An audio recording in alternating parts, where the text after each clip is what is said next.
Okay, let's call to order the meeting for the Ellettsville Plan Commission for July 8th, 2021. Mr. Calvert, would you like to lead us in the Pledge of Allegiance?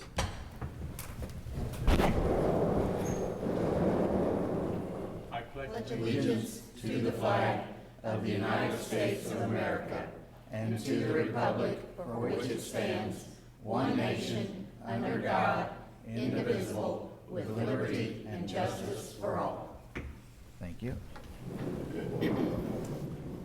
Okay, I'm going to have to move this a little bit.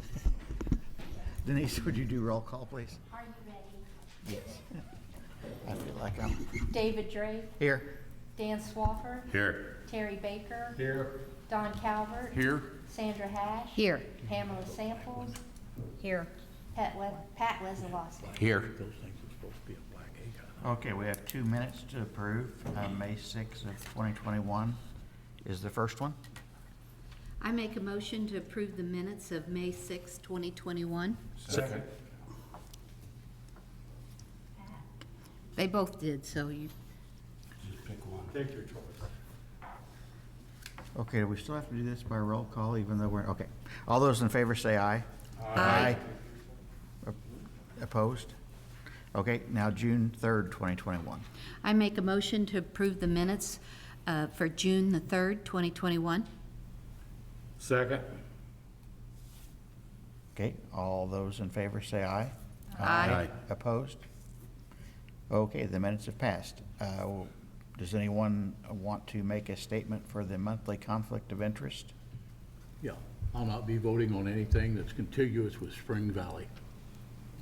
Okay.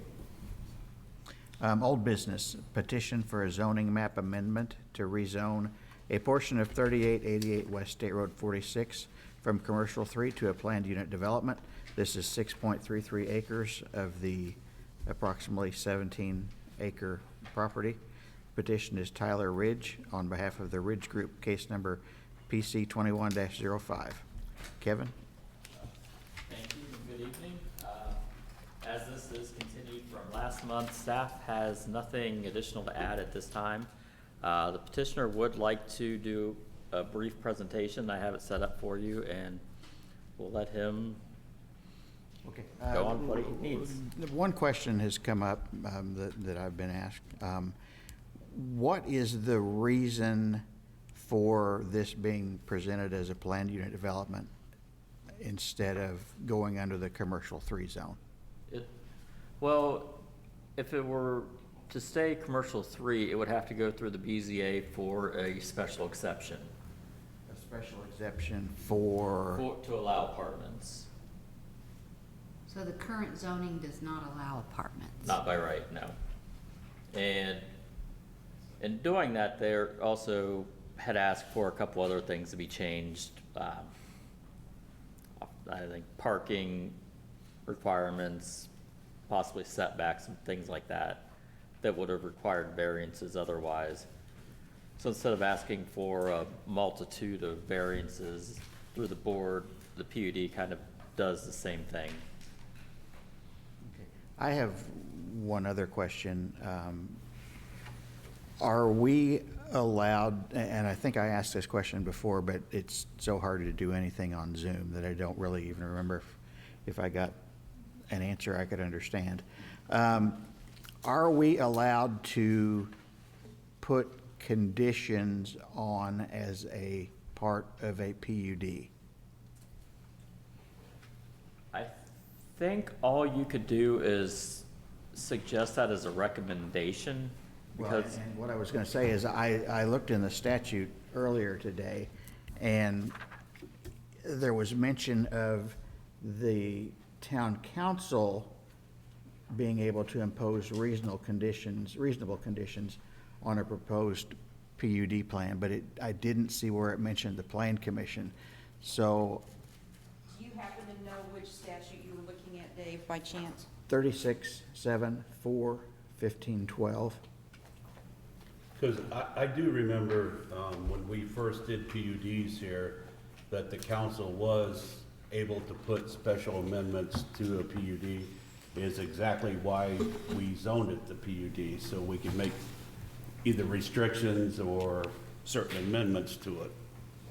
Yeah, I mean, I think it's the Plan Commission, you can make recommendation or some conditions as part of your recommendation, but it wouldn't be enforceable unless the council. Town council Yeah. went along with it. Yeah. Okay. And under 36-7-4-1015, as a condition to the adoption of a rezoning proposal, the owner of a parcel of real property may be required or allowed to make a commitment concerning the use or development of that parcel.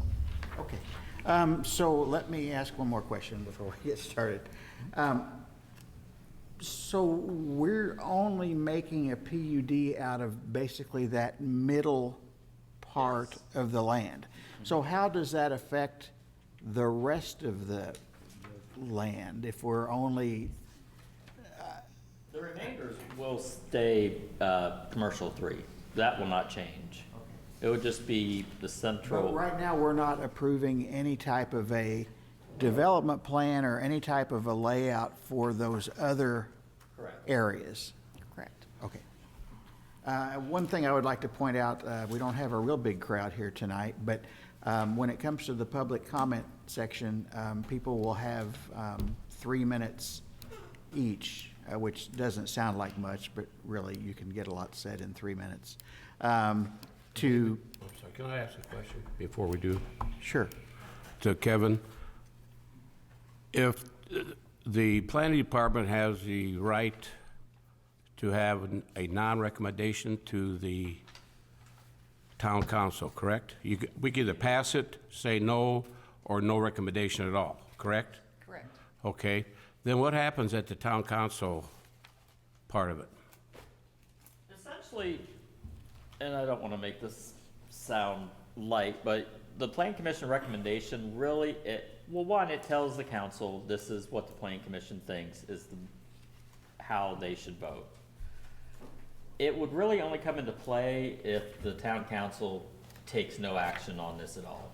Then what happens? If the Plan Commission makes favorable recommendation and the council did not act, it would pass. If you made no recommendation or an unfavorable recommendation and council did not act, it would not pass. Okay. And just so that the planning and zoning members know, at the last council meeting, the rezone that we had voted on 4-3 on Constable was rejected by the council. So I thought that might be a point of interest for the Plan Commission in case they didn't know.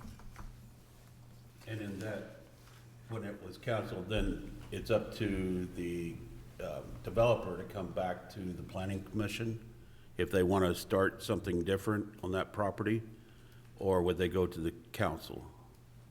No, they'd come back to Planning Commission. I don't think they could even bring it back for another rezoning for at least either 6 months or a year. I think it's a year. Okay. The statute with regard to rezones petitions and what happens at the town council level is different from what happens with regard to amendment of a zoning ordinance. So you'll recall, if the Plan Commission proposes a zoning ordinance amendment, that goes to the town council can reject it, or the town council can send it back to the Plan Commission with suggestions as to how to revise it to meet the town council's approval. The petition for a rezone is different. The town council can accept it or reject it. They don't send it back to the Plan Commission. So if the developer wanted to try again, they would have to start over at the Plan Commission level. Does that make sense? Yes. Okay. Okay, so each person has 3 minutes. Let me, not to tell you not to come up and talk, but we're all quite aware of the traffic issues. So unless you have a burning desire to tell us again, we're all aware of that. Okay.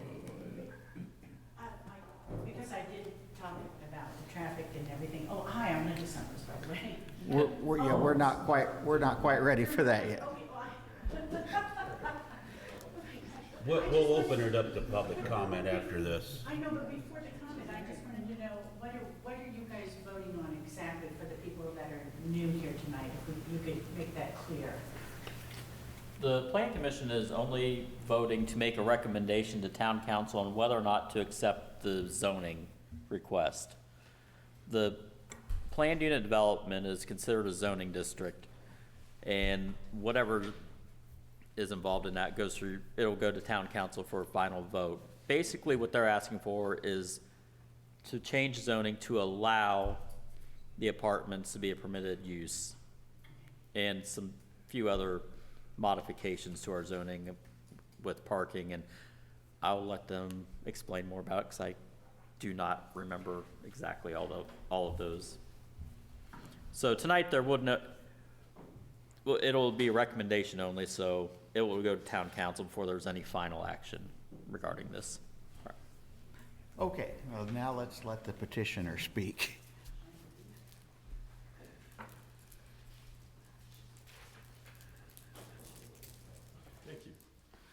Thank you very much. My name's Lynn Coyne. I represent the Ridge Group.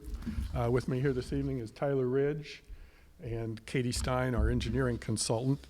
I do have a presentation that was to try to answer some of the questions you asked at the end of the last one. You gave us instructions, and I will do that. But because of the questions, there were several very good questions that came out, and I want to try to address those. Why a PUD? Okay, so first, I think we have to understand the current C3 zoning uses, the folks and everybody. This will help set the stage. So I have a copy of the page up from the ordinance of C3 uses. I know you have it, but they don't. So we're going to pass that out. Put that on the overhead real quick if you want to do that. No, they'll, Okay. unless you would like copies too. I would not mind to have a copy. Okay, well, I have 30 of them, so I think we'll have a few to share. we can do it because it becomes important because of one of the questions that was asked here. Could you give the, You guys mind if I come up? No. Yes. Okay.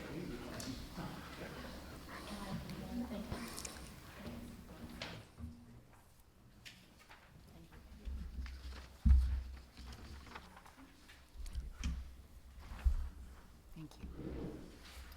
Thank you. okay, so we're going to kind of do it a little bit backwards, but if you go on the back side of this, at the very end, it talks about uses permitted by special exception. We with me there? It says, multifamily dwellings are a special exception in a C3 zone. In zoning theory, your C3 or a high-intensity use is intended to be just that. If you want to do something that's of a less intense use, you need to ask, and that's how it comes as a special exception. This is less intense. The question is not, are apartments permitted or not? They are permitted. If you look at the front page, the very last line, C, look at C. Apartments above commercial uses are permitted. So you can have apartments in a C3 zone if you put them on a commercial use. So what you imagine, so our apartments are 3 stories. I'll show you a picture in a minute, right? They're 37 feet high. If we put some commercial operation on the first floor, we wouldn't be here. We wouldn't be here because it is permitted in a C3 zone. We would go to planning, we would show them our drawings, and it's permitted, and they would do their thing, and we would get a building permit, and we would go forward. That's a critical thing to understand. We would go under paragraph C and build apartments over commercial. And that can be, so what could be on the first floor? Anything on these front and back of this page. Okay, I've highlighted, the highlighting is mine, the underlining is mine. So whatever's on the front and back, I'm not going to read them. You can read them. That's what can go on the first floor. So what we are doing is saying we do not want the commercial. In other words, we're down zoning the intense use. And I'll show you the impact of that in just a minute. When you do that in an intense zone like a C3, that's why you have a special exception. So there was that.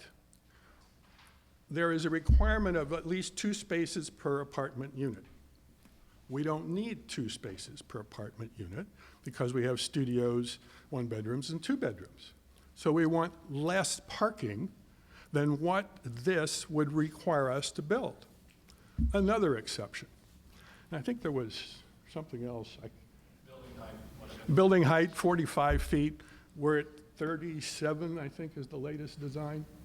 So we're lower by 8 feet than so after meeting with planning department and going through the things where this project differed from what this says in a lesser way,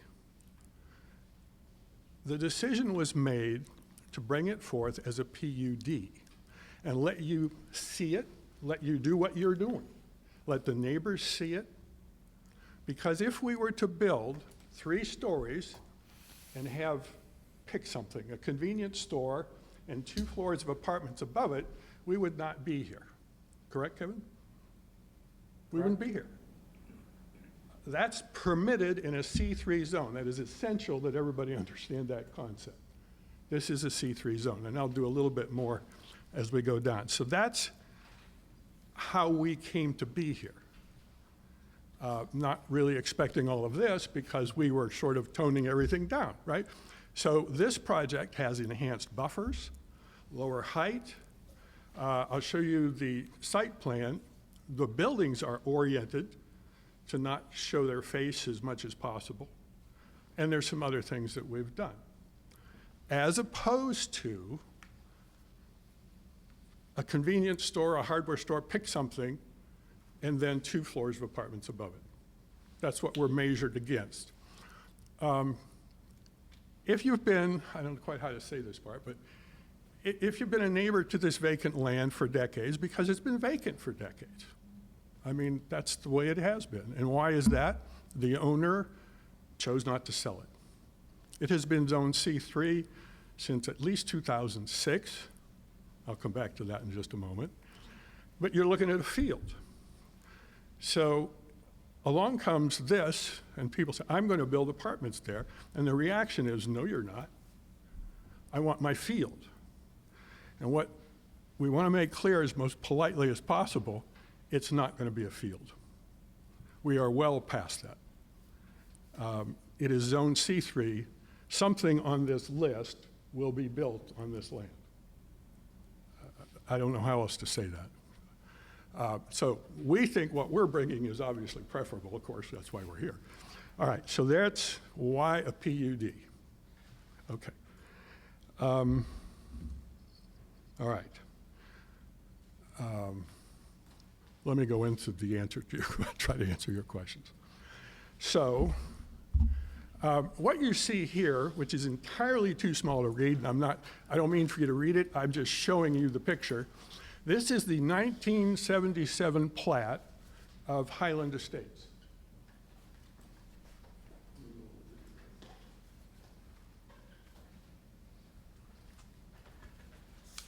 I'm showing this because you asked about Centennial and the connection to Centennial.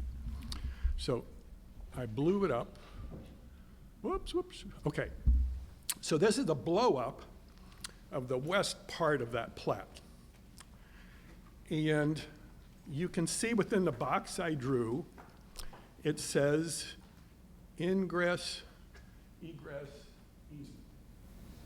That is the genesis of the question about, do you connect to Centennial? To be technical with you, if it was what it said, it would be connected. The problem is, you don't put a label on a plat, and by putting that label there, it doesn't make it so. What makes it so is if the plat says, and access and ingress and egress is granted over that to the adjoining land. The problem, it doesn't say that. It dedicates the streets to the public, It dedicates the utilities and the sewer easements to the public, but is silent about this. So when Blackwell Construction Company buys the land where we have 2 lots, the 17 acres, they asked the title insurance company, would you please insure our access to Centennial? And the title insurance company says, no. We've examined it, and we can't really tell what that is. So Mr. Blackwell has, even as of yesterday, is diligently pursuing this.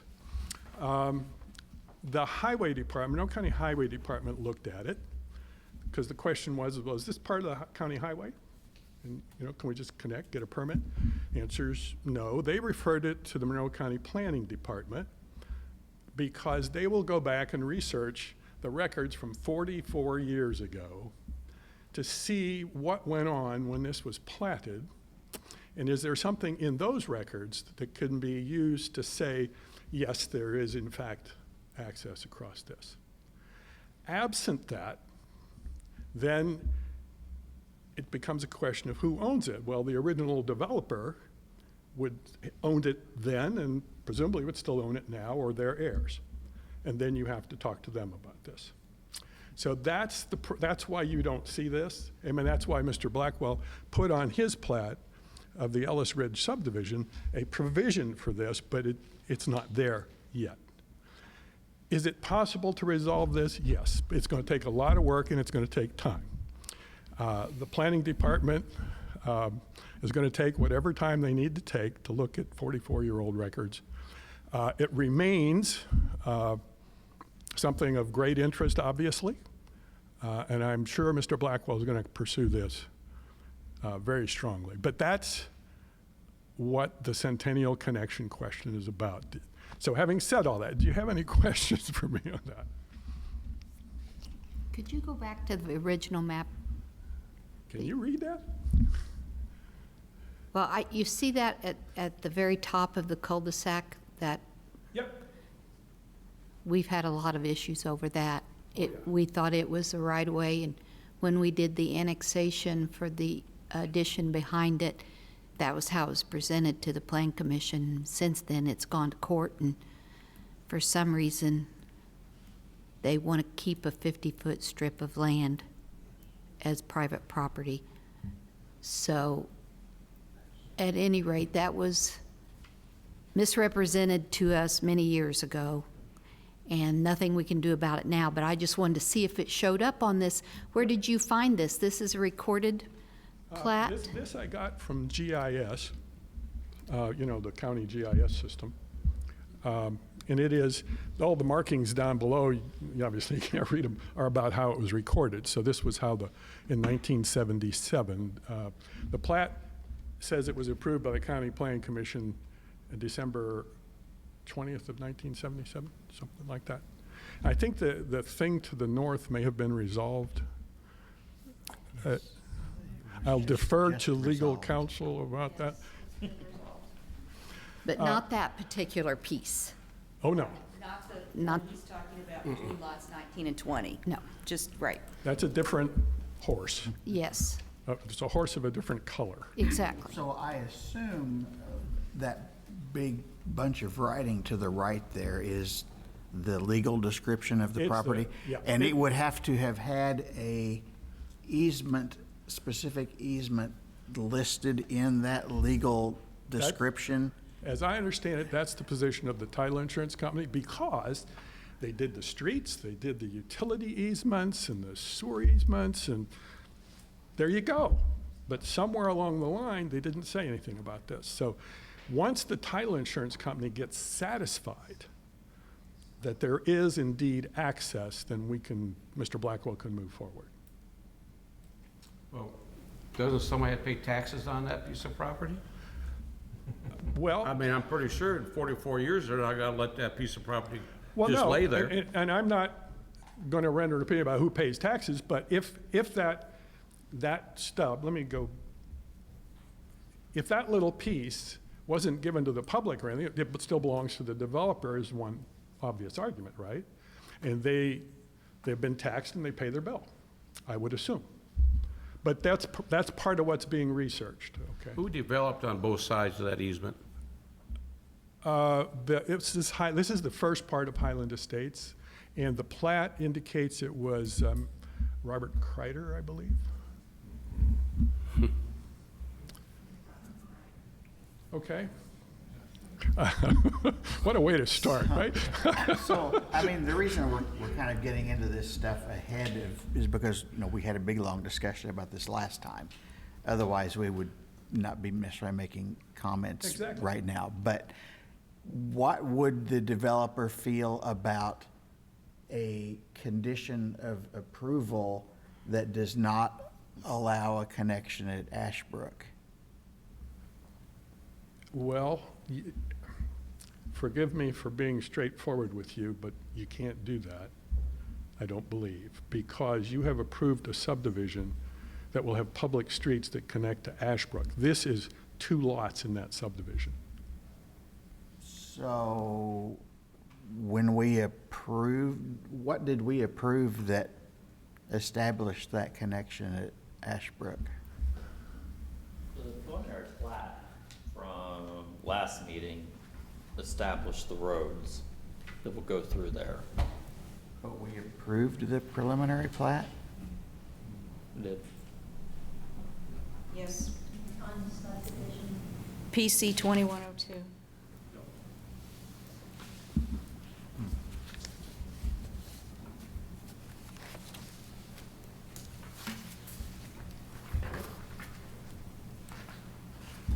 So, have I answered your question? Yeah, I guess I didn't realize that that was part of that. Well, they made it clear at the meeting that it was just the, 14 private individual homes when we were talking about that. And so I think that the Plan Commission was not opposed to those houses. Right. And once again, Zoom is not really our friend.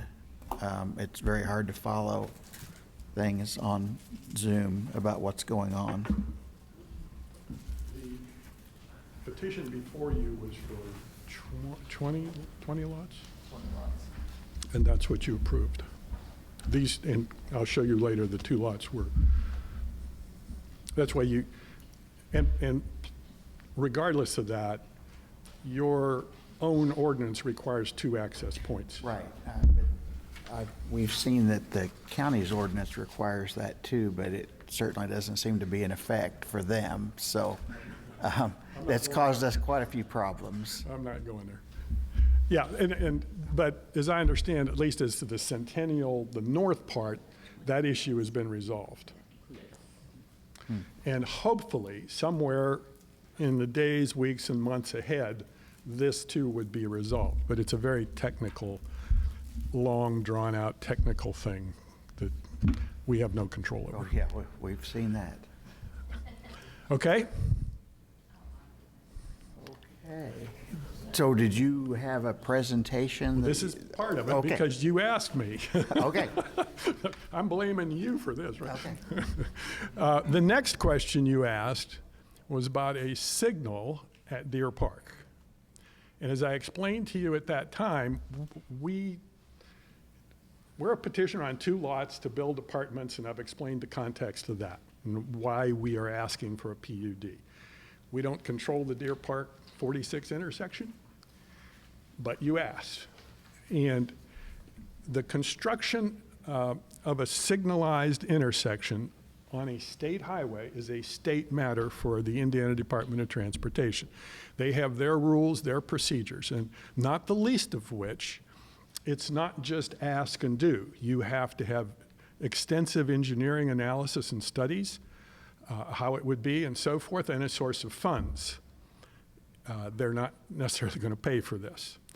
So I reached out to our consulting traffic engineer and asked, well, okay, what you see here is a page from your 2018 comprehensive plan. And the purple is C3. That's a consistent color throughout all your maps. And you note, I called out where Ridge Ellis subdivision is, the subdivision we're talking about. It was reaffirmed as C3 in 2018. The zoning theory of that is when you say it's C3, and that whole thing is C3, as you can see the purple, you are assuming that level of traffic when you do that. That's part and parcel of this. I just want to point that out. Now, let's move on. Whoops, backwards, forward. So this is the intersection of Deer Park and 46. It's a Google map thing. And I reached out to our consulting traffic engineer and asked him to give us a very ballpark. Engineers are really skittish about, they like decimal points. But he reached out and talked to some people on his staff and so forth, and the estimate is somewhere between $700,000 and $1 million, with a lot of caveats, For example, you don't like intersections that don't line up. So you would have to somehow find a way to resolve the disjointed intersection here. That could mean land acquisition. Only the government can do that. We can't, if someone doesn't want to sell it, they don't want to sell it. The government has eminent domain, and on their highway projects, they can acquire right away, they can do all this. And it may require significant road construction, drainage, and what have you. So that's where you get to this estimate of somewhere between 700 and $1 million, and I couldn't say that's even close to accurate. This is another overhead view that shows you, because of the disjointed nature of this, that the actual reconstruction may spread back quite a ways, which increases the cost. Okay? So where were we? So now we're down to ours. This is the subdivision. The two lots are in the middle there. These two lots. So on those two lots, we are proposing to build apartments. There are 6 buildings. Okay. And as I said, we don't want commercial. If we put commercial on the first floor, we probably wouldn't be here talking to you, because as this ordinance use list says, apartments above commercial uses are permitted. So, but we don't want to do that. So the other thing is that our project has, as was mentioned, less parking, enhanced setbacks. You'll notice, to the extent we could do it, on the west side, the buildings are turned, so the narrow end is facing the neighborhood, plus the enhanced buffer. Not so much on Highland Estates, but Highlands Estates has a much more robust vegetation that's grown up over 44 years. But it's still an enhanced buffer, and we intend to put trees and fences where necessary, whatever we need to do to have a good screen. So that's what the PUD proposes. Okay. Now, keep going backwards. So, it's a little delicate. So we said, wait a minute. These questions are coming up about traffic. What? We're just trying to downscope this thing and build some apartments. So we went back and we said, so tell us, under C3, apartments over commercial, what could we build, okay, on this site? And let's compare that with what we're asking. And this is part of what you heard and is in your packet from last week, or excuse me, last month. So the top line is multifamily, 168 dwelling units, and then we measure trips. And listen, the traffic engineers do this. This isn't me, so I don't know why they do it this way, but peak trips in the morning, peak trips in the evening, and 24-hour weekday trips. I assume that to be the total during a weekday. So you can see the top line, what our trips generate. If we were to build what is permitted here, we would build 100 apartments over 35,000 square feet of retail, divided into separate buildings or however that fits on this site. But it's been fit to this site. This was looked at as a feasible design for this site. So how many trips does that generate during the morning? It's commercial, it generates more trips. 203. How many in the afternoon? 256. How many 24-hour weekday trips? Over 3,000. So by taking the commercial out, which requires your permission, we have dropped traffic 70%, okay? That's why we're here. So you take the drop in traffic between what could be built and what we're asking to do, the potential of a Centennial connection, and not to ignore the north part of Centennial where it now connects. I keep saying that with a little hesitation. Does it connect? It connects to the north. It will, after judges and everybody had their say. Just needs to be paved. And then what you're going to see is Woodgate going that way. Some of the traffic there will be relieved from the traffic heading the other way to Deer Park. Okay? So there is some mitigation of traffic. How that will play out is once that is connected and paved and people find their way, we'll see. But certainly it's an option they don't have now to get out to the signalized intersection at Centennial and Smith Pike, okay? As well as over to Union Valley or out to Deer Park. So with this project, less traffic, possibility of a Centennial connection, putting it out to a signalized light in the future, and the north connection of Centennial taking some of that Woodgate traffic pressure off.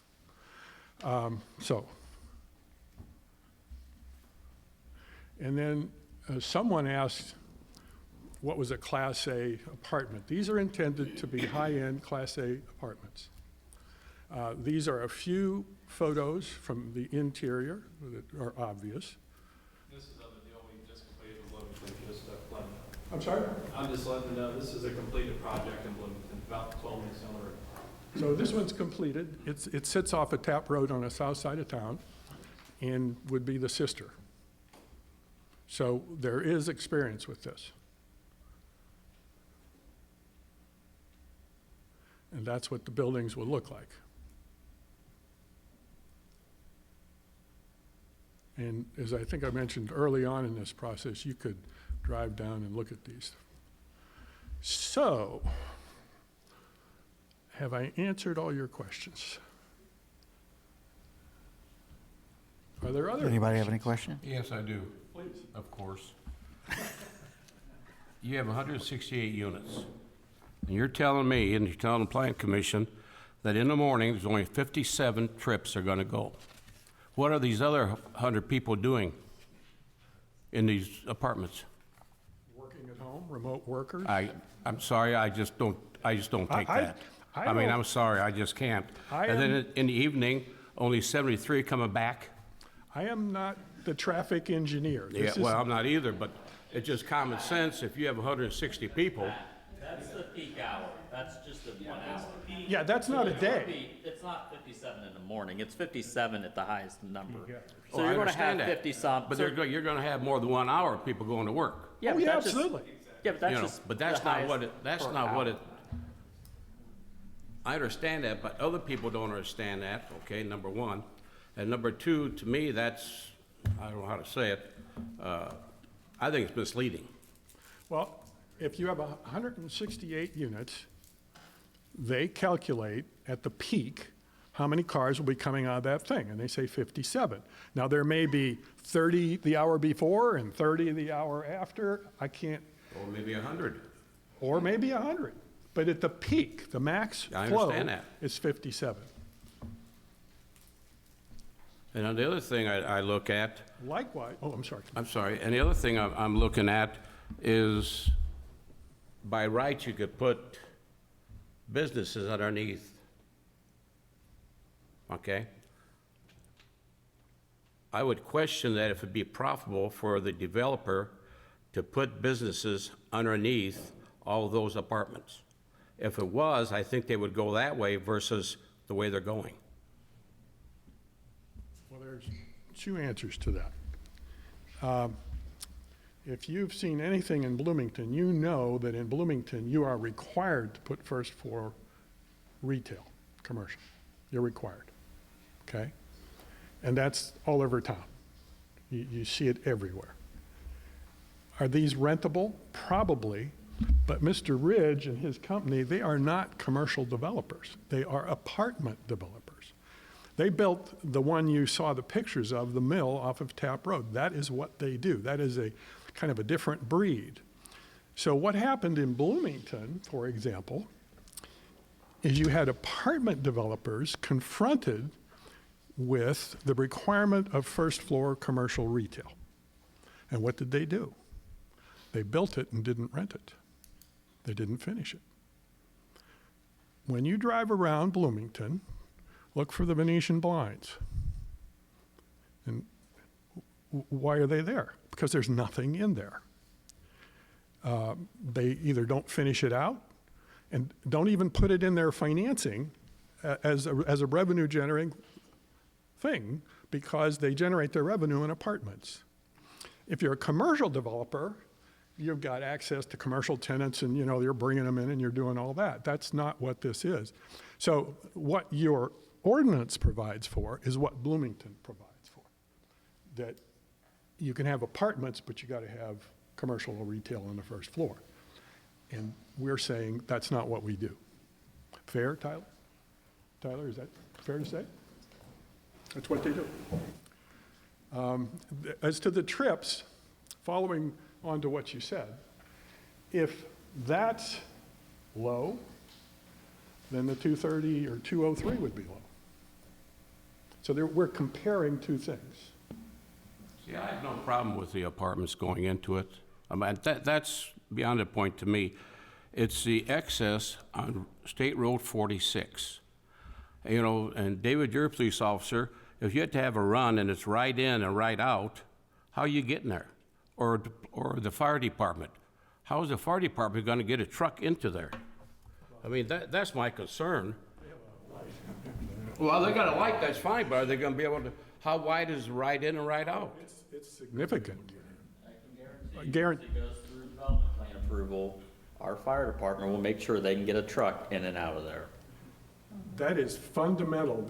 People will be living here. You have to be able to get a fire truck in and out. Fundamental. There is an apartment complex in Ellettsville that we have the commercial under. This is just an observation. I'm continually doing this, and I'm sorry to burden the Plan Commission with it, but on Capitol Avenue, they built apartments there. They only put the commercial on the front building. And it had 4 commercial sites across the front. And since it's been open, there's been 1 commercial site occupied, and the rest of the other 3 were converted to residential. But it's So- a PUD also, though, so they don't have to have residential underneath there, or commercial. Well, I They didn't may have, remember I that. can't speak for them. Go We ahead. changed our ordinance 3 or 4 years ago to that. Before, they were permitted by right in C3 apartments. They weren't required to have commercial. Okay, then that was not true. What that says is you're going toward higher density, higher traffic generation by the plan and the code and the maps and so forth. Well, I think the good point is that we are going to get an opening, a right-of-way on the end of Centennial, which you brought that up. Now, you're going to have to go through Woodgate. If you live in this addition, if you rent one of these apartments and you want to go out to a light, you have to go through Ashbrook and then through Shadowwood or whatever, Woodgate. And then, I would like that, thank you. I requested Kevin to put that up. I think, I'm going to turn it back over to him, but I am here and I will answer. Well, you don't have to walk away. I just wanted. Okay, I'll stay. Yeah, stay right there. I asked Kevin to do it. So the new right-of-way that we have fought very hard to get, I think, we didn't fight, but the developer did. It's a roundabout way, but you will be able to access, or all these people will be able to access a light now on Centennial. And, I mean, there's other additions, like Forest Park Farms. You can go into the McDonald's, go through the Outback Edition, through Forest Park Edition to get to Forest Park Farms. And you do wiggle around for several blocks, but you get there. And so I think, you know, it's unfortunate for the people on Ashbrook. It's very unfortunate, and I have a lot of compassion. That has been there a long time, but it was stubbed out as a street. So when you see that concrete and you know, everything leads to a blank space, you pretty well know that that's going to be developed. And if you're lucky, it is never developed, but the possibility is always there. But this makes me feel a whole lot better. I wanted to point that out to everyone that, you know, we have been challenged, or the developer was challenged in court for that right-of-way, and that case is settled now according to our attorney. And so there is hope of a light, and the people in Springs Valley can go that way too if they want to just take a nice little drive through the neighborhood. And so that's a big plus for that whole area. I just wanted to make sure. And my other thought is the evening traffic, if it's coming from Bloomington, will just exit right off of 46. So the evening traffic should not be as intense as the morning traffic with people trying to get out to go to work, because they're not going to take this little path through. They'll take the quickest route. So Can we make a requirement that everybody who lives in the apartments has to work in Spencer? So then they would have to, yeah, I doubt it'd work, but we can make it.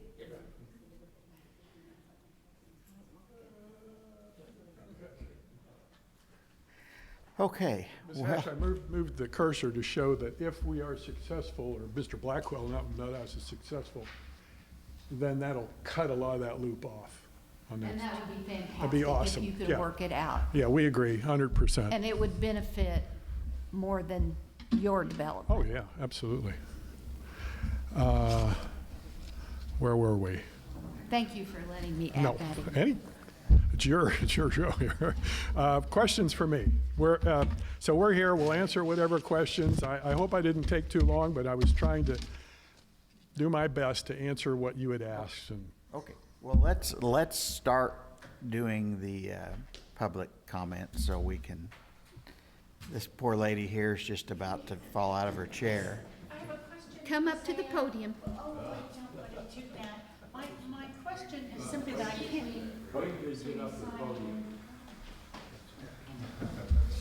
Okay. You also have her state.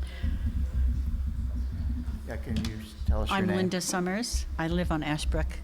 And I was just, where I'm sitting, I could not even see where Ashbrook was, and that was my question. I wanted to just point out, what are you talking about, where this light and the Centennial and the path and all that? It just, and you guys are way ahead of us, by the way. I mean, you know a lot more about this than we do, so sometimes you're talking over my head, but I'm trying to keep up. But now Okay, you see the little apartment building there That- in the yes. middle? If you go up the blue line and turn left, that's Ashbrook. Okay, So the way that all of Woodgate comes into your addition, it would be reversed. You would go through Woodgate and loop around to Ribbon Drive or Ribbon Court. And I think it's right on Ribbon and Drive, I don't know. I think. Two ribbons. I think that the blue there in Ashbrook, I live right there in the corner, I think that's Ridgemore, isn't it? So are you talking about people coming out of the apartment and they're going here and there and all the way around here to get out, really? That's Ashbrook, this is Ridgemore, this is Yes. whatever. Shadow. And Yeah, Shadowwood, yes, yeah. yeah. I don't You know. really think people are gonna do that? I do. I think they will do that. If they want to go to a light instead of waiting on that downward slope on Deer Run to get out onto the highway, I think they'll do it. You know what, it would keep me from renting the apartment. And if you put businesses in there, I think if you put a Wendy's in there, nobody would go to Wendy's and come take that way to go back out or anything. I mean, I just think that it's not a very good route, but that's my opinion. And But it is a route. it is a route, yeah. Okay, anybody else? Ma'am?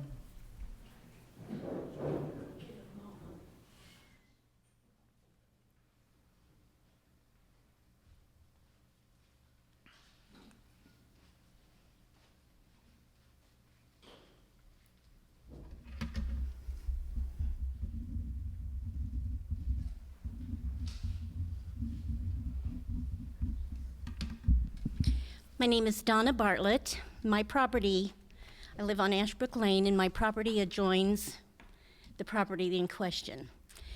My greatest concern is we have no sidewalks in our community, in our Spring Valley. And my concern is for some of the children that are waiting for the bus. Usually they wait by the curb now. And I just am concerned, what are we going to do with these children waiting for the bus with no sidewalks? I'm just concerned that there will be a fatality or an injury. And then again, my concern is traffic getting out onto Highway 46 from Deer Park. It's terrible now, and I can't imagine with adding all this other traffic, how difficult it's going to be to access Highway 46 from Deer Park. My greatest concern is for the children, and where are they going to wait for the school bus? More than likely, they're going to have to stay in a driveway. That's what my grandkids get on the bus every day at my house. I have no sidewalks. I'm a cut-through subdivision too. And I have a large volume of traffic. I Yes. wouldn't want my kids to ride a bike on the street in front of my house, but my grandkids wait on the bus in my driveway, and we've never had an issue. The bus driver pulls right up, and they exit or just get right Okay, on. well, we have them waiting on the corner near Linda's house and different areas where they congregate at one stop. And that's my greatest concern, and just the traffic that's going to be on Ashbrook. We're just a very small neighborhood, and I would be happy if they accessed Centennial Drive, and I think that would alleviate a lot of the traffic. So those are my concerns. Thank you. I live in an addition, we don't have a sidewalk, and we've never had an issue like with her. The kids, they wait at the end of the driveway, they don't get into the road, but they wait, and I have put kids from my neighbors on the bus, and we stood back from the thing, and we've never had an issue in there.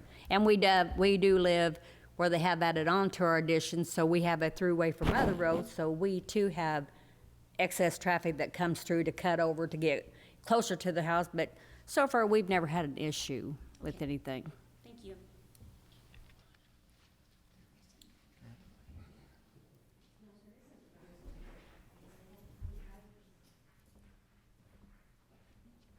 Tom Spoonamore, Spoonamore.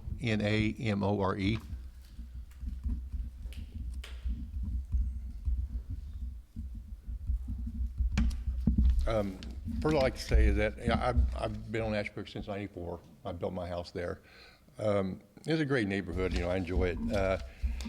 Until Woodgate, I've done all these cars come flying through our addition, and we had a police officer down there writing tickets for people running the stop signs and speeding through our addition. This here is going to create more of a problem for us. All the traffic coming. These are apartments. Most people won't stay in these apartments very long. There's really no ownership to these, so they have no, just place to sleep. That's it. I contacted NDOT, and I got a letter from NDOT yesterday saying that they have NDOT permits. Department has been in communication with Town of Ellettsville regarding the request of full access on State Road 46 at Kemp Road. excuse me, at this time, NDOT has not received an official permit request from anyone. When a permit request has been formally submitted with all supporting information, NDOT will then evaluate and review the request. So if this road here, I think our last meeting, they said it would be right in, right out, is what the plan was. Yes, it was my understanding they did have a permit, so that's a little. Well, I got the letter here from NDOT. You can have this if you'd like to have it. Yeah. That's what they said. Anyway, if it's gonna be right in, right out, it doesn't make it full access, okay? And if you're gonna have they gotta have a driveway road permit. There's not been one submitted. It's required by the state. I've spoken with the engineer at NDOT. They looked at the plans for right, left in, right out. They have not have officially submitted the permit yet, but they said that they would approve that as shown. They gave you verbal approval. I have it in writing. Until they get a request, a permit request has been submitted, then they will investigate it, but they haven't had a request not been submitted to them yet, so they don't know what they're looking at. They do. They are The very letters, I'm familiar just reading the with letter, sir, so. I've spoken fine. with NDOT engineers repeatedly. They know what is out here. I'm just telling you what the letter says. I'm sorry, I didn't write this letter. Okay, as you said earlier, the Deer Park Drive or Deer Park Drive and the road across from it, Forest Park Drive, is it? You're right, it's not symmetric, so it's very dangerous. You've got people pulling out that middle intersection, driving down it, trying to get out on 46 across the, it's not enforced by anybody. You can't even make a turn because someone's driving down the middle lane. Sometimes I can't even turn in my addition. I mean, so it's just gonna make it worse. I don't want all the people come through our neighborhood. There's gonna be a lot of people, and I agree with Pat. I think that 57 is a very low estimate. Okay, So- your time was up. Thank you. Do you want this letter? Uh, No? Okay. Okay. Okay, was there anybody else? Okay, I don't. Oh, okay.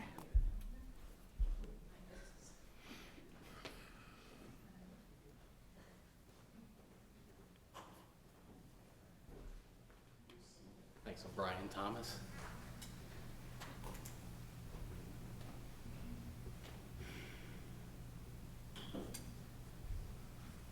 Just take a few minutes and say thanks for your work on this, but also want to, state that, I think we all understand this won't be a field when it's over. There will be something in this property, and that's Mr. Blackwell's right to put something there. I think that the problem is what we, as the neighborhoods, don't want to see going there. To me, it's an eyesore. I spoke at the last meetings about traffic, safety. The type of community we chose to move to is Ellettsville. Lots of homes and a nice place to live, easy to get in and out of as we all work in different places. So still my concerns, nothing new there. I think we've heard that from a lot of people. Single family homes, retail, all types of different properties I think would be better off.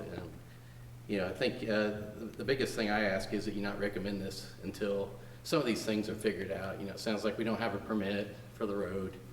Centennial's not approved. Could take a year, could take 3 years, could take a month. I have no idea. I don't think anyone in the room does. So we don't know if Mr. Kreider will ever allow his property to be used for that. So ask that you take that into consideration and just look out for the safety of our families as we live. I live on Spring Valley, Rendell Lane, so just west of me, of the property. So thanks for the consideration, and I hope it's not approved tonight and we can move on. Thanks.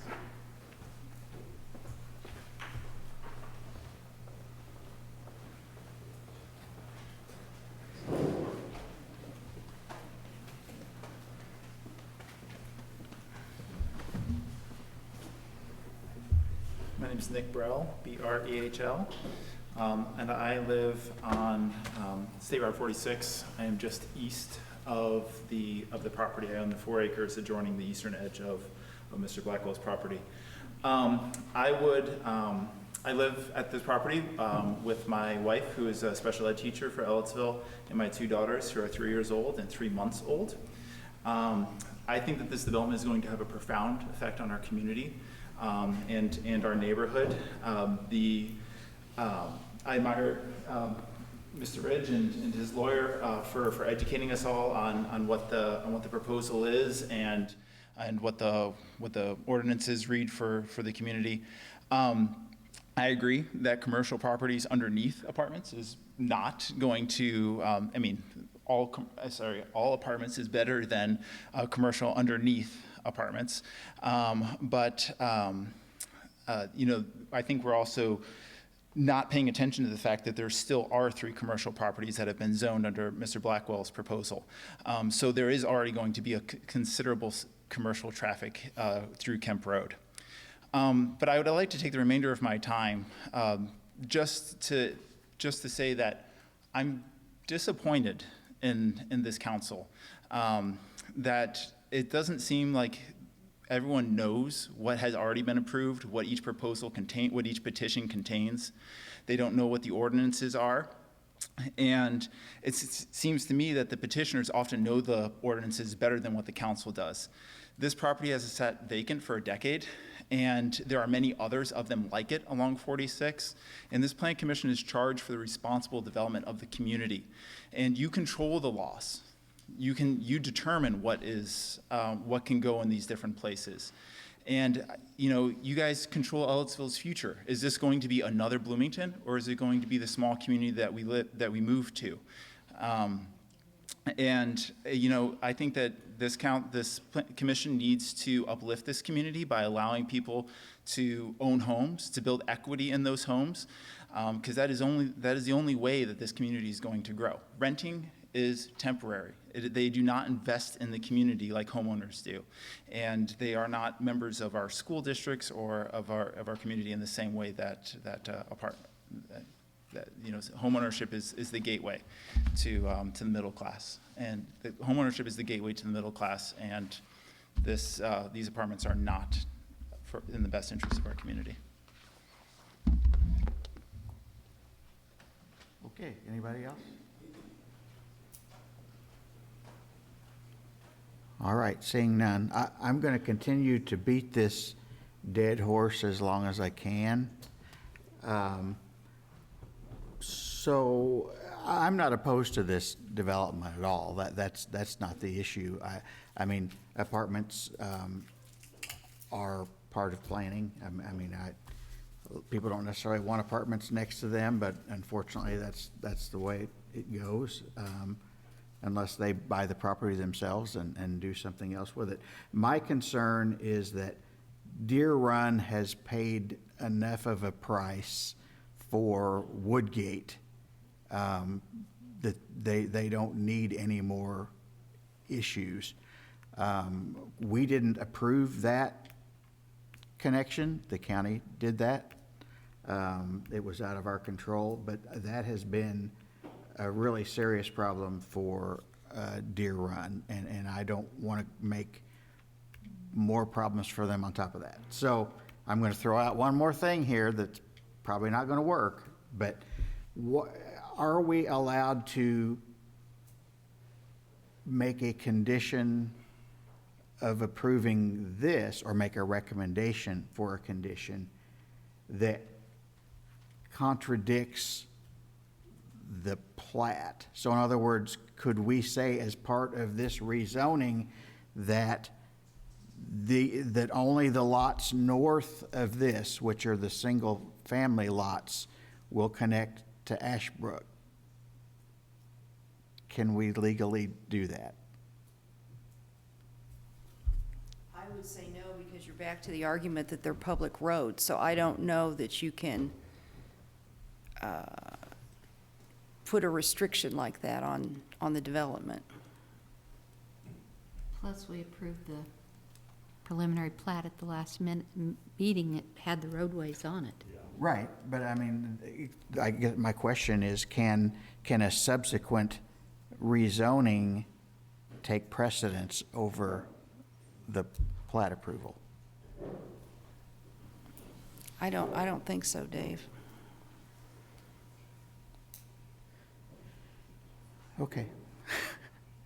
This, this whole issue in this area, as we all know, has been a gigantic mess for years. Most of it occurred long before our time, and we're just trying to deal with the aftermath. But I guess how would you enforce it if you did impose that sort of condition? How are you going to enforce it? The only way you could do it is not to let that road go in all the way through. You'd have to, Yeah. well, you just wouldn't build that road that way. You'd have to have a separate road for the housing addition than you do, and some, ground in between those two roads. I guess. I mean, I suppose possibly, and I'm just theorizing here, if you were talking about a road that was entirely contained within the PUD area, you could certainly put restrictions on that, but you're not talking about that, right? Well, what I'm talking about is saying that, yes, that is kind of what I'm talking about, saying that lots 15 and 16, the road would stub and end right there at the north end of that property line. And then the lots to the north of that, which are shown in the plat as single family, could access Ashbrook. So what I'm saying is, within the PUD,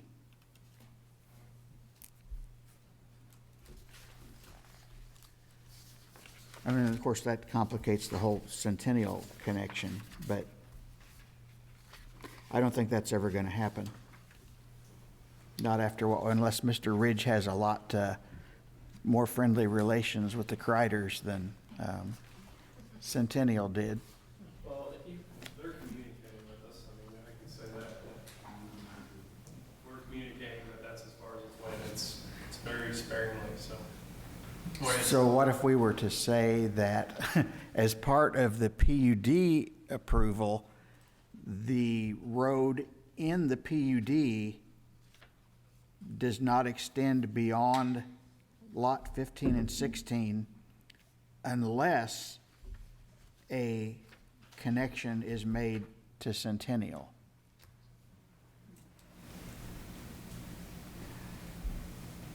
Yes, my concern about that kind of condition is that it's really, that's nothing the developer has control over. Whether or not there's that additional connection. So the developer does not own the lots north of 15 and 16? You mean us? Yes. Blackwell would own it. No.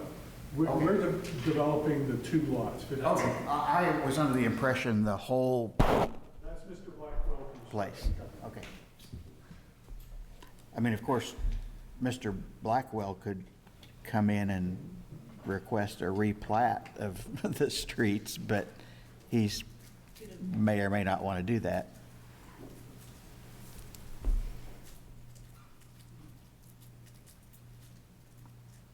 Does the easement that you showed on the map originally, is it within one of your lot 16? No, it's north of that. We don't touch, our property line does not touch Centennial easement at all.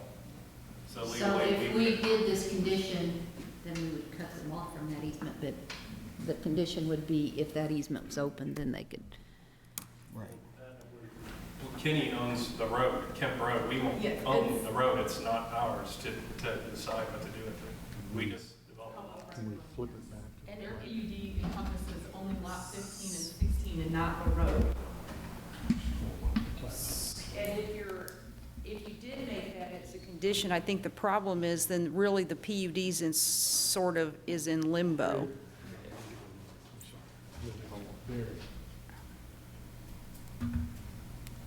Because that's the connection right there, or Right. what would be the connection. And the single-family lots come down to here.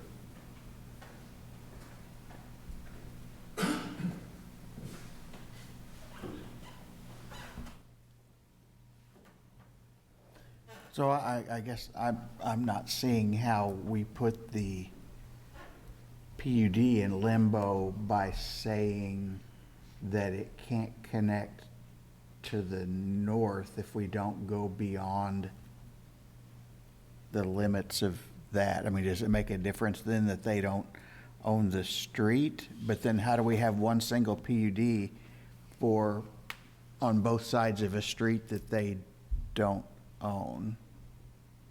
Does that make any sense at all? Well, it's starting to gel. So are you talking about just doing away with the stub at the northern part there? I mean, what are you talking about conditioning it? Blocking, like ending the road here. Right. Ah, okay.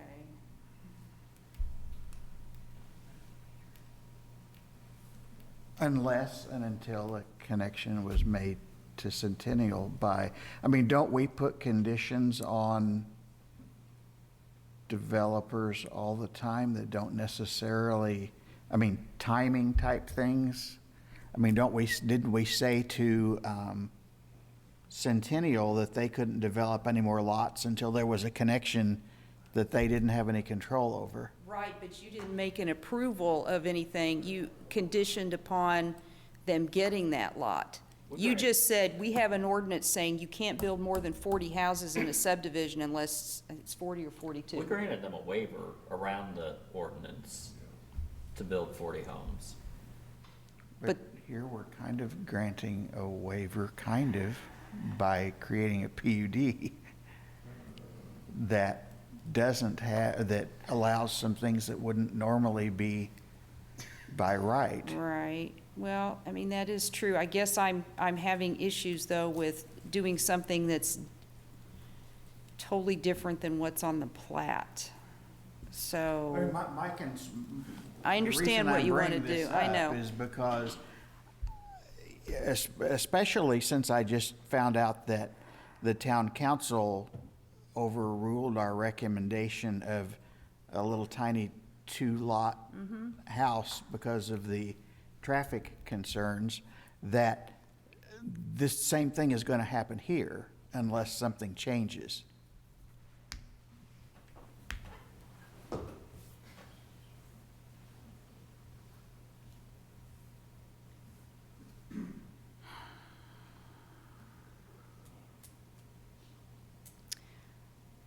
well, I'm still. Don't you just love all these legal questions I Yeah, come up I with? guess ultimately, it's going to be up to the council to put any conditions on it, but I'm still concerned about your condition being inopposite to what's on the plat. So, and I'm not sure how that, I'm not sure how that solves the traffic problem, because then it just forces everybody out on 46 as opposed to giving them an option. So I know Well, what it you want to does, do. But it puts the onus on the people who move there as opposed to the people who are already there. Okay, I understand what you're trying to do.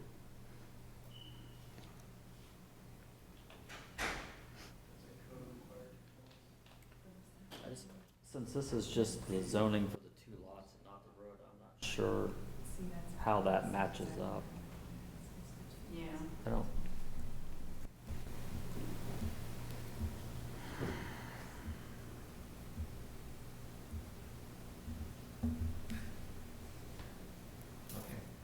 I'm gonna say no, Dave, but. I'm going to appeal that, no.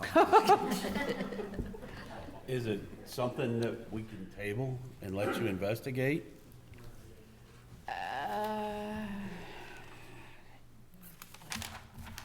Yes, I mean, you can table it. Well, I would like to know for sure and have the permit in hand. Do you want to say anything, Lynn, about the driveway permit? I mean, your highway? Sandy. I was looking on my phone. It is in the packet from last month, the email I got. So let me pull, come on. Maybe I'll pull it up. Typically, do the developers wait until they have their proposal approved before they file their official driveway permit? I mean, I believe think that's that's what what was the issue is. happening. Right.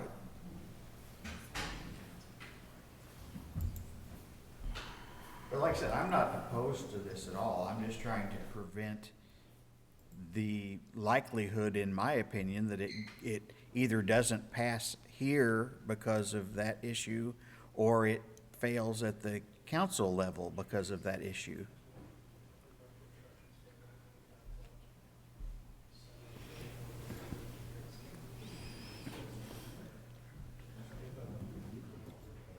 This is the email I got from the engineer at NDOT. I'm trying to blow it up so you can actually read it. The highlighted part was really, and this is what, that was in the packet. They have seen the plans. Basically what he said is he's fine with a right out only and a right left in, or the NDOT will be. That they would permit that, although the application has not yet been permitted as sort of a provisional. And why did we go with the right in, right out only? Would NDOT grant a regular intersection? I don't think they were there? gonna grant a left Okay. out.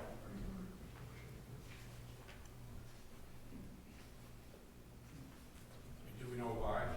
Why wouldn't they Traffic. Traffic on 46. Well, they got it on Deer Run there. So what's the difference? Back. I mean, There's more traffic now. I understand that. That's what we're talking about. That's why they're not gonna do it.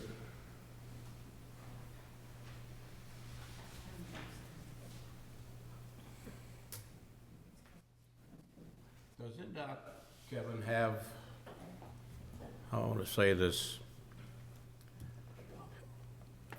I'm going to use a number, every 500 feet you can have a cut-in. Do they have a formula for that?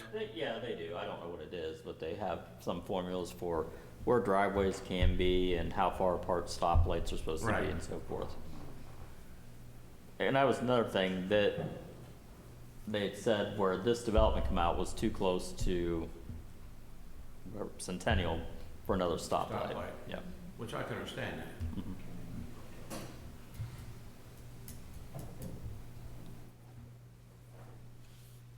Okay, well, we've had a presentation, we've had questions from the council, we've had the public comment. We need someone to do something here, something. Well, Darla, do you think there's much, I mean, I kind of like the ideal that Dave's talking about with blocking that. Is there any reason we should prolong this, for you to research this? How confident are you that we can or cannot do it, I guess? And the honest answer is, I don't know until I look at it. But, you know, we already approved this preliminary plat. The streets are clearly marked on the plat. The PUD is for 2 lots inside that plat. The roadway is not in the PUD. No. So in my mind, logically, I don't see how we could block that road. It'd be just like saying someone on a street, the ones on the left can't use it, they have to go right only, the others can go left or right.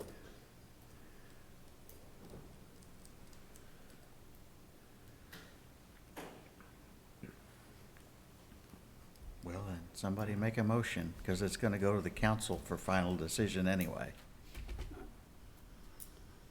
Maybe I'll make a motion to, what's the word? The planning commission didn't make a decision on it. No recommendation. No recommendation, and let, Is that one of the options? I forgot. I don't think. Yeah, It it is. yeah. You can send it to the council with no recommendation. Then Well. Dan could make a recommendation on the council. Thanks a lot, guys. Okay, so can we, Well, we have 2 council members here. Maybe they would like to speak. Well, you know, I will say, you know, I live on Capitol, and I'm very sympathetic to you guys. I mean, when I moved to Capitol Avenue, we were just a small little neighborhood, but there was land for sale, and a developer came in and put apartments. We thought the whole world was gonna end, but I will be honest, it hasn't caused me any trouble whatsoever. Now, granted, this unit is gonna be quite larger than the ones on Capitol. But getting out on 46, as we all know, is a pain anyway. The traffic on Capitol Avenue actually has not increased that much that I've noticed. There may be one or two cars waiting, but, you know, we can go left and right coming out there, so that's another issue. But I am very sympathetic, but I do know, you know, with the stub out on Ashbrook, it is Ashbrook, right? Everyone bought there knows that something's coming in this area. Now, whether or not the apartments are a good fit to it, it's all, I think the apartments are fine, but it's all about traffic. And so I'm really torn at this, and it's a tough decision for me, so that's all I'm gonna say about it. I love the little side stories, so I just want to add that on Capitol Avenue, before the developer came in and bought the land and put the apartments, he had asked everyone who lived on Capitol Avenue to contribute to paving the drive. Before we knew the apartments were coming. So they got a double whammy. Yeah. They paid for a blacktop driveway they thought was That coming. tore up 6 weeks later, Yeah. after the thing started. So my $10,000 was torn up, but that's another story for another day. Can I say anything past time? Yeah, but we're all done with that. But that's another story. It doesn't have anything to do with what's going on here. Pam, do you have anything to say as a council member? For myself, I know development's coming, but do I like the mixing of apartments and single-family homes? No. I live in an addition, and I would be, well, very distraught if an apartment building was built in my addition. And I do have a problem with the right out, because I wouldn't rent there. Because if I had to work still, I would not want to turn to right out, try to get over and just turn into anywhere I could get in to these other businesses to turn in, so then I could turn around and go back, east side. That's the issues I have with it. It's just, the right out don't make sense to me. Because like I said, I wouldn't want to pull out. Like when I pull out on First Street or anything, I pull out and I head the way I want to head. I don't have to circle around and go down and then find somewhere to turn in and then come back up. That's a big issue for me on that. And the mixing of apartment, if the apartments that we're building were just building like on land, maybe near other apartments, but I just really have an issue with putting apartments and mixing with single-family homes.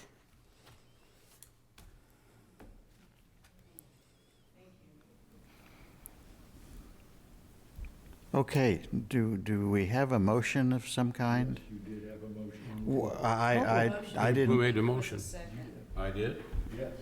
Did I make the motion? You were talking about. Well, I talking about it. I didn't don't really, think I yeah, made a I motion. didn't, just asked a question. yeah, I don't think I heard an actual Well, I'll make motion. the motion on it for what I said. What was it you said? I Yeah, forgot you need to already. repeat that. No recommendation from the Planning Commission for PUD, what is it? 2105. 2105, with no recommendation, send it to the planning, or the town council. Okay, is there a second for that? I'll second it so we can get moving here. Denise? David Drake, Yes? Dan Swafford, No. Terry Baker, No. Sandra Hash,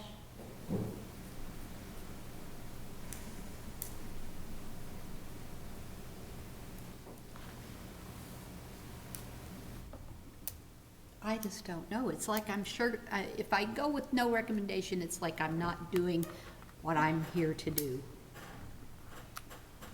That's not true. It's, Are we gonna have another motion that's gonna pass? We don't know. Well, I guess we can try it. well, I will vote yes. Yes to the no recommendation. Yes, I think that's correct. Yes. Pam Samples, Yes. Pat Wizalowski. Yes. Motion carries. So it carried to go to, the proposal goes to the town council with no recommendation. Yep. And I can tell them how they all felt, right, when I get there, with names and everything. You can try. Well, and maybe you'll be able to have a answer and they can, Sure, maybe add very add that restriction or that. Yeah, I'm still concerned about the fact that the plat has already been approved, though. That's what I keep coming back to, but I will look at it just in Definitely case research it before the comes up. council, yeah. And you know, it is so difficult to try to make the right decision. I feel bad that there's a gentleman that thinks we're pretty uneducated about it. I've served 20 years on the Plan Commission. Although I do not know every ordinance we have, I could not quote it, and I was very thankful that Mr. Coyne gave us a copy of that code because this is a refresher for us. I mean, no one, our code book is this thick. No one could expect a Plan Commission member to remember every bit of that code. We have all researched this since the last meeting. I've driven through there. I feel your pain. You know, I have 10 acres behind me that I feel like I live in the country when I'm on the very edge of town, and I'm very much in town.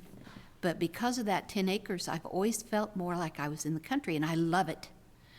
But the person who lives in that house is getting older, and I'm sure that someday a young developer will come and snap up that 10 acres, and I will be faced with what you're faced with today. It's never pleasant, and the apartments are a big impact. And I've talked to the planner several times about it, and you know, he is faced with a constant demand to provide housing. Apartments do that, and these little studio apartments are affordable for people who are young and trying to start out in life. I have 3 children, 2 of them moved away from Ellettsville, which makes me very, very sad.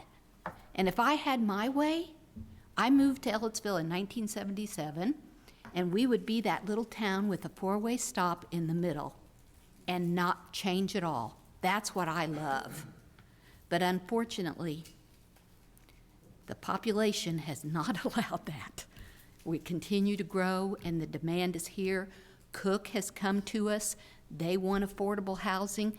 They have a good workforce, and those people want to have a home, and it's unobtainable for a lot of them right now. I mean, we have houses being built in Ellettsville, starter homes, and for $250,000. If you're a young family with small children, that's hard to do right now. So I'm just saying, I feel your pain. I understand your pain. I wish we were zero growth. Unfortunately, we're not. I do think this is a nice-looking apartment complex, and it will serve our community well, but unfortunately, the traffic flow is crazy, so. And we are constrained by state law on what we can and cannot do. I mean, we don't have unfettered,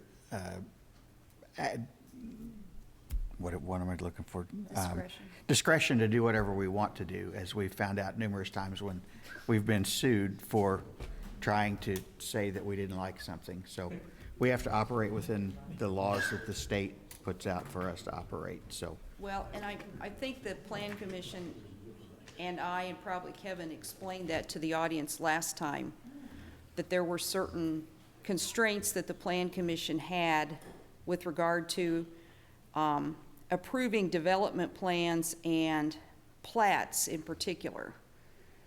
and that was not covered in the letter to the newspaper. So I'm disappointed that somebody thinks that, I'm sorry. that's okay.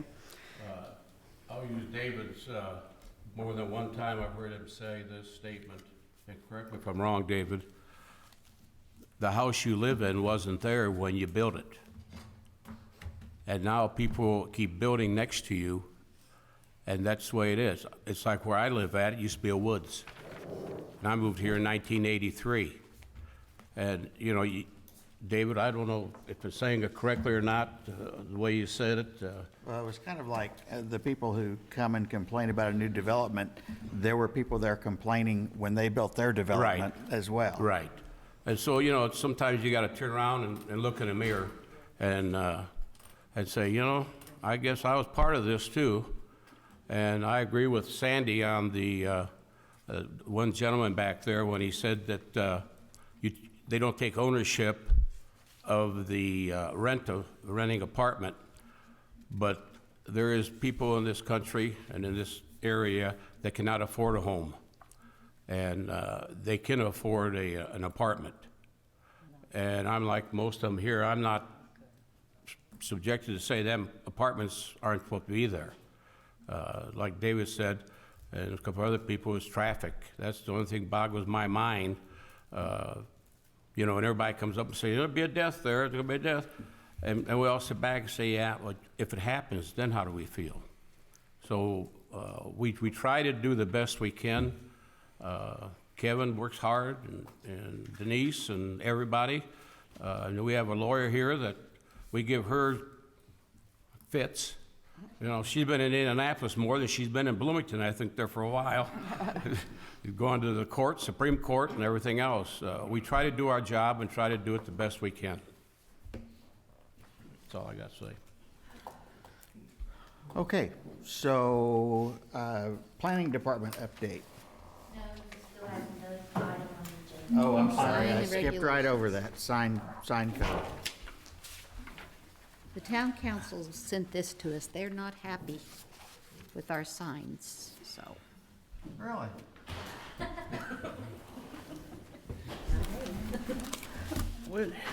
How was they? Yeah. Blame everything on me. Well, I think what sparked this was the new factory that went into town. They were limited to their signage because of road frontage. Is that what it was, Kevin? Or how much road? I'll let you explain They're it. capped at 200. They're capped at 200 square feet of signs, and they want to put more up than that. And whenever this happens, it should go to the Board of Zoning Appeals. Right. And I think they have a legitimate argument, being just overall size of their property. Yeah, they don't have much of a sign. And I think that's what sparked it. The council just wants us to look at the sign ordinances. They actually want us to look at everything, but obviously it's very tedious work. When we go into looking at the ordinances and codes, as it puts Denise and Kevin into backlog, as if they're not busy enough right now. So I think the council just wants us to take a look at the sign ordinance, and because there was one, especially one part of it, and I'm sorry, I'm drawing a blank, what was said about one particular part of the code that was outdated, I guess, and I'm drawing a blank. So anyways, they want us to look at the sign code. Okay, well, we'll look at it. And as we get into it, I think it'll refresh my memory a little bit, and I hope Pam will help me out on this too.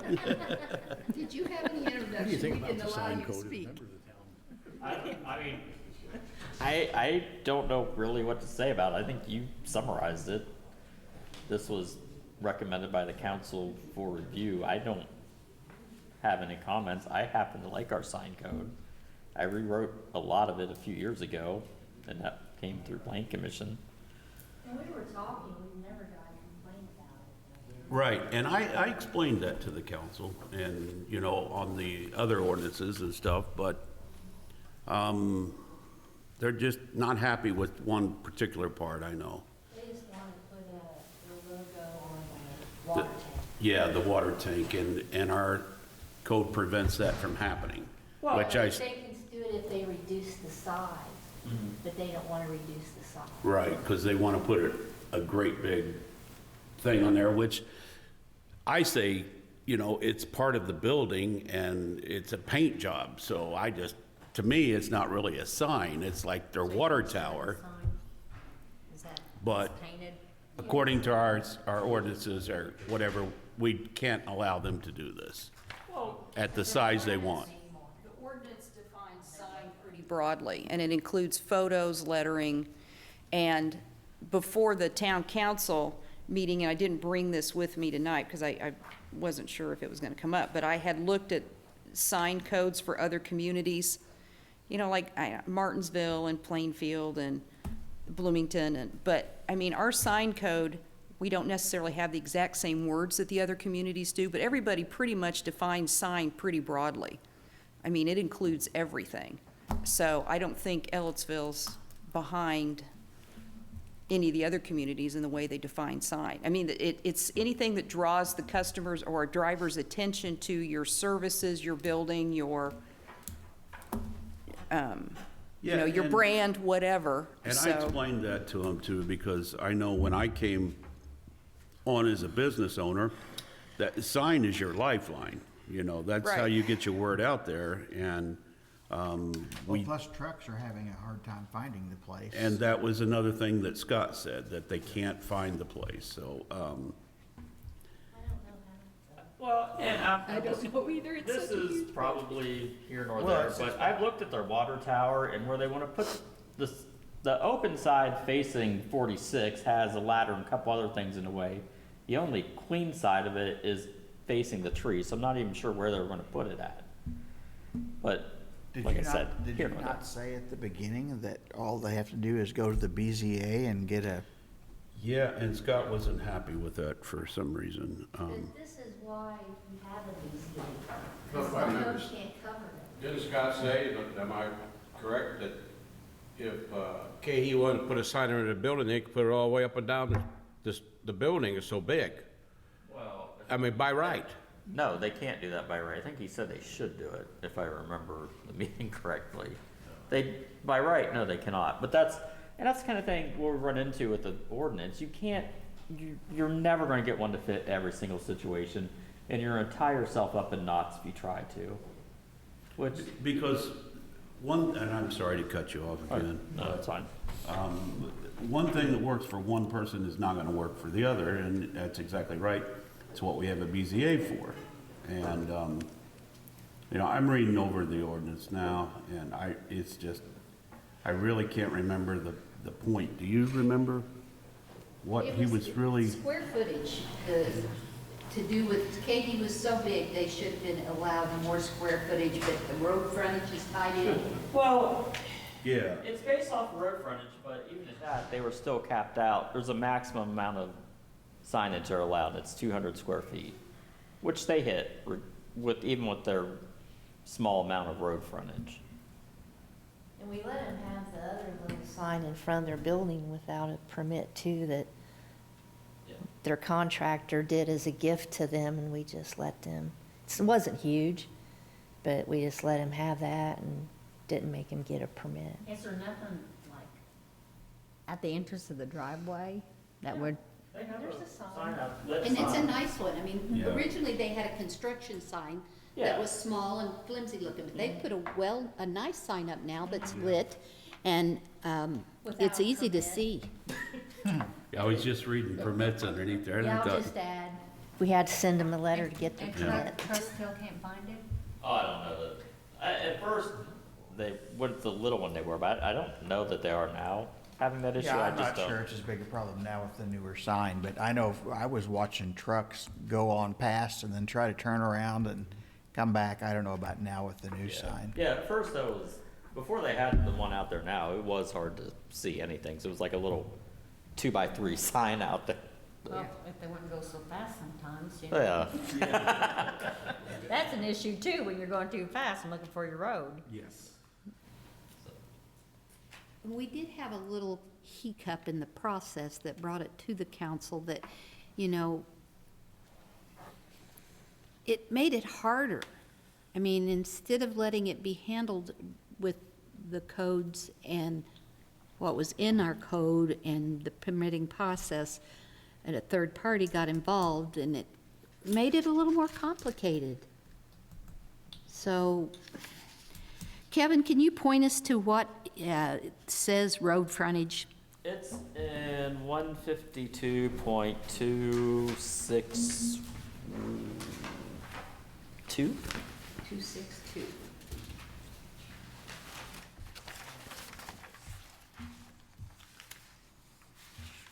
Is there zone C3, right? Yeah, they are. No, I-1, but it's in the same. And it is, where's it at? It's in there somewhere. Section C, signs permitted in C3, I1, and I2. Total combined sign face area for all permanent signs on one lot shall not be more than the lesser of 1.5 square foot of sign face per linear foot of lot line adjacent to the street right of way, or 200 feet total. And whatever their lot line is, it came out to more than 200 feet. So. What code number was that? 152.262C. It's in your printouts there, Dan. Yeah, but I'm reading what we have online, and it's not saying that. Yeah. The total allowance shall not be less than 50 square feet on any lot. That's what I got after you. Big C, capital C. Oh, okay. Yeah, there's lots of letters. Very confusing. And Just we're look supposed for to sign remember all permitted that. in C3, I1, and I2 zones is probably easier. What was that guy's No, it's name? C1, Was that that C2. last guy that got up there? No, the guy was tall, thin. Big C, here we go. Yeah. Okay. And Pam just reminded me too, he brought up the fact that Ellettsville has Ellettsville on its water tower. Yeah. And so this is, to him, is kind of the same thing. They have a water tower, they want to put Key whatever on the side of that water tower. Except Kevin and I talked about this, and there's either something in our ordinance or there's something in the statutes, probably our ordinance, that exempts governmental entities. Yeah. So, So, from the sign code. And from what I know of sign contractors, if for some reason we move towards exempting water towers, you'll suddenly start seeing water towers pop up all up and down 46. right. There you go. That's all good. Trust me. Thank you. If there's a loophole, sign contractors will find it. Oh, yeah. Or they'll ask, well, don't you think the code really means this? Well, to be honest, guys, the only way we can do this is go by line. So that's the only way, if you want to do this correctly, is to go by line, and that's what we've done before. No. Otherwise, we go back to the council and say, we looked at it, we had no changes. All Maybe that we we should need give is them a non-recommendation. Well, I'm just saying, not read it line per line here. We need to take it home, look at it, and then any notes that you guys want to make, then we bring it back to the next meeting and go over all the notes. That's what I meant, not read it. And then, when we have a time when we don't have anything on the agenda, we can do these sign codes, because it's gonna take a long time to go through So it. Terry, you remember, I mean, the one meeting I went to, we were looking at driveway permits, and it Yes. was like 4.5 hours long. Yes. Well, make sure you let me know which meeting it is, so I can be gone. Well, I would ask that Denise, if you could print out the sign thing for everyone, or send it to us. It's here. It's It's in your Okay. packet. The whole ordinance is in there? Yeah. Okay. It's in our package. Then I would ask the planning commission to go and look at this for next month. Any changes you want to make, put it on there, and we'll put it on the agenda again next month. And I would say that we need to start with the section that they objected to, the signs permitted in C3, I1, and I2, which is only 5 items. If that's a problem, then let's just correct that. I don't want to redo this whole sign ordinance. Well, I'm just wondering, just to talk a little bit, does Scott have a problem with the whole sign ordinance, or does he just have? It was just that particular point at that juncture, but I'm telling you, if someone comes to us on something else, they're gonna say the same thing on it, so that's why I say we just look at the Well, that's whole what I'm ordinance and be getting at. done with it. That's what I'm getting at, so we change it, and then Joe Blow don't like it on the town council, and we gotta do it again. Pat, I understand that 100%, so maybe what Sandy says is what we'll do then. Now, what sign is 200 square feet? What would the measurements be on that? For 200, be 10 by 20. I mean, you're limited by or your pole or monument signs too. Those have I think it's 120 square feet. How big is the sign? I'm sorry, Kevin, go ahead, finish. Oh. How big is the sign they're wanting to put on the tower? Do you remember?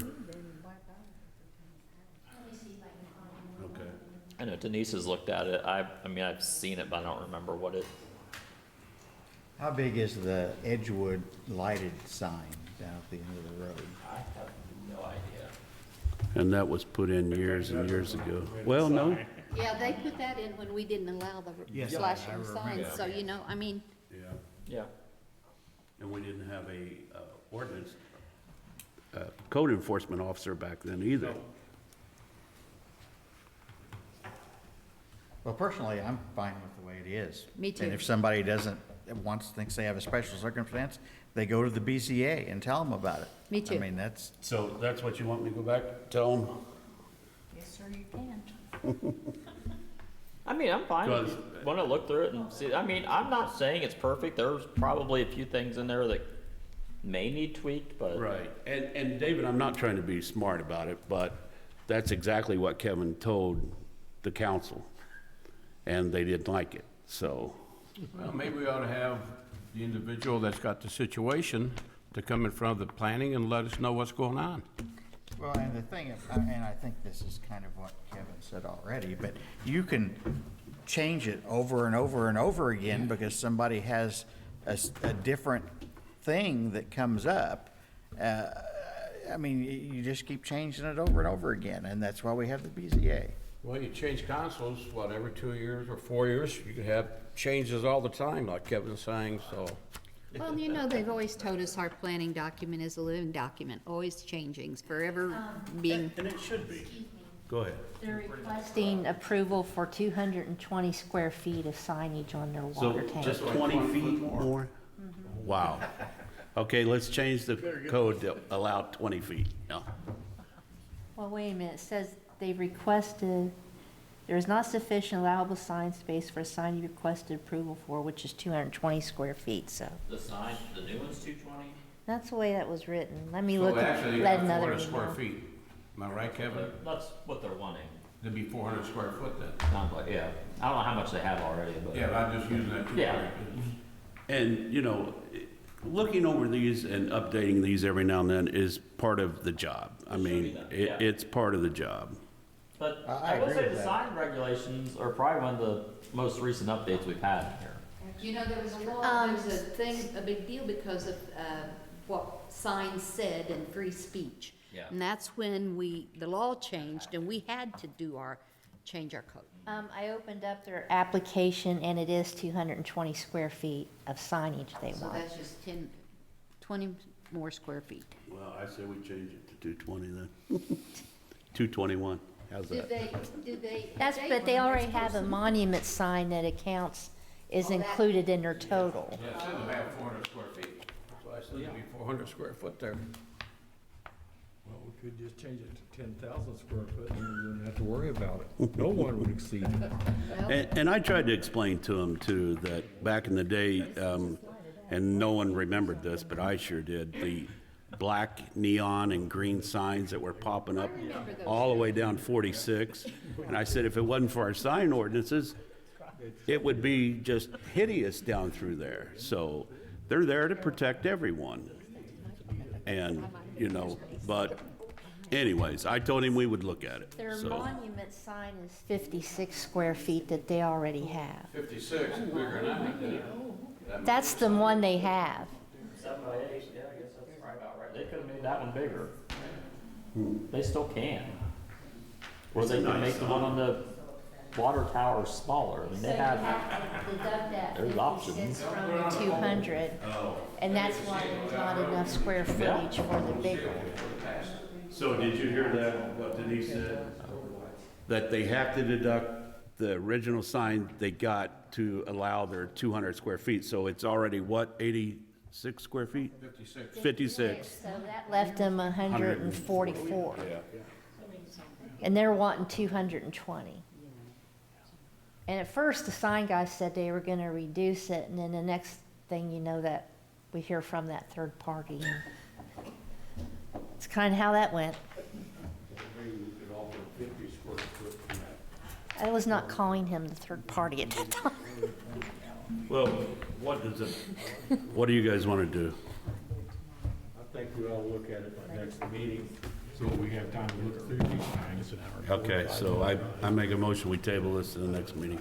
Second. All those in favor say aye. Aye. Opposed? All right, privilege of the floor. Anybody from the public want to address us on anything that was not covered on our agenda? I think we lost most of the public. Okay. Plan Commission comments. Okay, well, I'll take a motion to adjourn. So moved. All those in favor say aye. Aye. Opposed?